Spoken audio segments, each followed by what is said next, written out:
And speaking on the topic of love, I want to get to the point of how our family, friends, and just our overall support systems in life can impact whatever addiction that someone may be going through. So, if you could just touch on how can family and friends be and their support systems be around there for someone who's going through an addiction? Do they enable it, or do they just sort of tell them no straight away?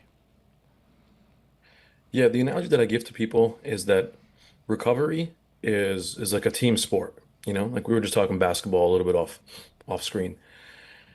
In sports, in this, you don't have to only know about sports to know this analogy, but like you can visualize that different positions are very, very important, right? Mm, Like the person, if you're watching American football, for example, who throws the ball versus the person catching the ball.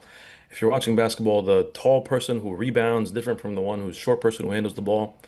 So family and friends have to understand in this team sport, in this team dynamic, everyone has a different position to play, a different role to play.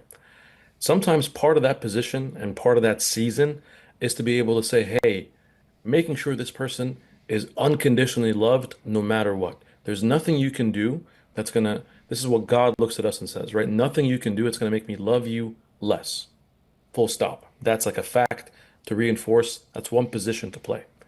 There's another position to play, which is say, if you're at a place where you can't make that phone call to a therapist, I'll make it for you.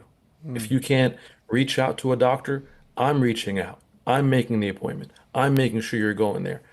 That's an underrated thing for a friend or a family member to do that you don't really know that that carries a lot of weight to be mm, able to do that.